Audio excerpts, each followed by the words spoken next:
रत्तम्मा नारियल की बंडी ढकेलते हुए सारा गांव घूमती है। कोई भी उसके पास नारियल नहीं खरीद रहा।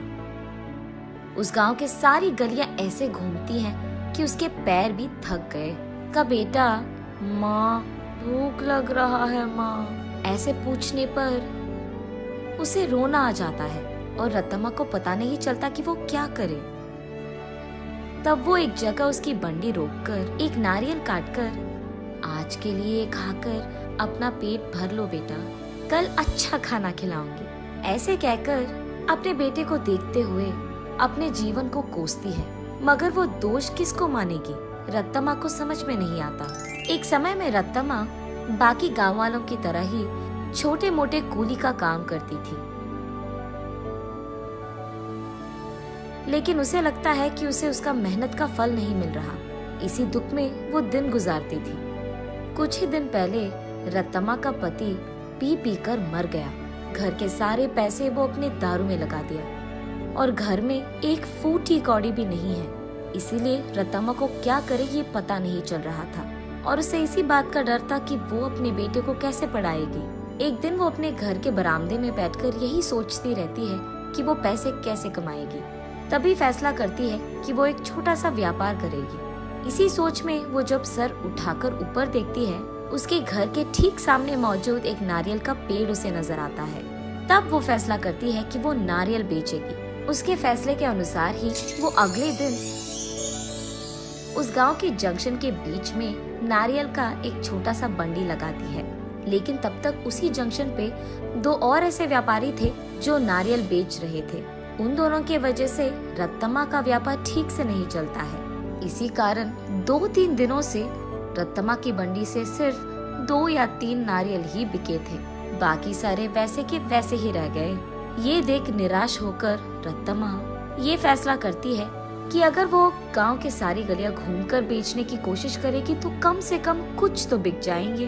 तब जाकर वो ऐसे गलियों में घूमती रही। आंखों में से निकल रहे आंसू को पोंछकर वो बस अपनी किस्मत को कोसकर घर जाने ही लगती है कि बीच रास्ते में उसे एक पाठशाला नजर आती है। उस पाठशाला के बच्चे वहाँ बेच रहे स्नैक्स को देख उस दुकान के चारों ओर घेर कर उनको खरीदने लगते हैं। ये देख रत्तम्मा का बेटा, माँ मुझे भी वो खाना है माँ, ऐसे वो भोला बच्चा पूछता है। ठीक तभी अचानक रत्तम्मा को एक अच्छी योजना सूझती है। तब वो उसके बेटे से ऐसे कहती है, हमारे पास उसको खरीदने के पैसे नहीं है बेटा, लेकिन घर जाते ही मैं तुम्हारे लिए एक बहुत अच्छी मिठाई बनाऊंगी, ठीक है? चलो हम अभी घर चले जाएंगे। घर आते ही बचे नारियल में से कुछ ही को काटकर उनसे कुछ मिठाइयाँ बनाती है और उन मिठाइयों को अगले ही दिन उस पाठशाला के पास बेचने लगती है। उस दिन तक किसी ने भी नारियल से बनाए हुए मिठाई को वहाँ पे नहीं बेचा था। इसीलिए पाठशाला में मौजूद सारे बच्चे एक ही बार में वहाँ आकर सारी मिठाइयाँ खरीद लेते हैं। बस रत्तम्मा की खुशी का कोई सीमा नहीं। घर जाते ही वो नारियलों से दूसरी तरह की मिठाई बनकर अगले ही दिन वहाँ आकर उसे बेचती है।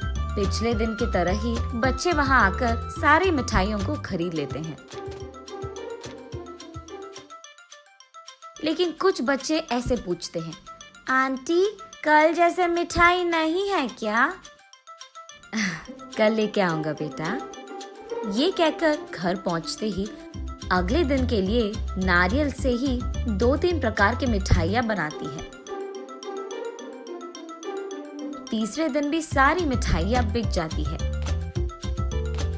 तब वहाँ मौजूद बाकी व्यापारी ये देख रत्तम्मा के पास आकर ऐसे कहते हैं, अम्मा कुछ मिठाइयाँ हमको भी बेचो, वो हमारे दुकान में बेचेंगे हम तुम्हें दुगना पैसे देंगे इनके लिए, ऐसे कहते हैं। ये सुनकर रत्तम्मा इस बार ज्यादा मात्रा में मिठाइयों को बनाकर अगले दिन वहाँ के व्यापारियों को बेचती है दुगने गुना में। बचे सारे पाठशाला के बच्चों को हमेशा की तरह बेचती है।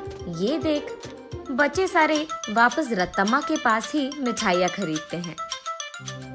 ये देख बाकी व्यापारी रत्तम्मा से ऐसे कहते हैं, तुम अगर ऐसे ही हमारे बगल में दुकान लगाकर वही मिठाइयाँ कम दाम में बेचोगे तो हमारा धंधा कैसे चलेगा मैम? अगर तुम्हें बेचना है तो हमारे ही दाम पे बेचना होगा। तब रत्तम्मा, लेकिन बच्चे इतने दाम पे कैसे खरीदेंगे? उस सब से हमारा कोई लेना देना नहीं।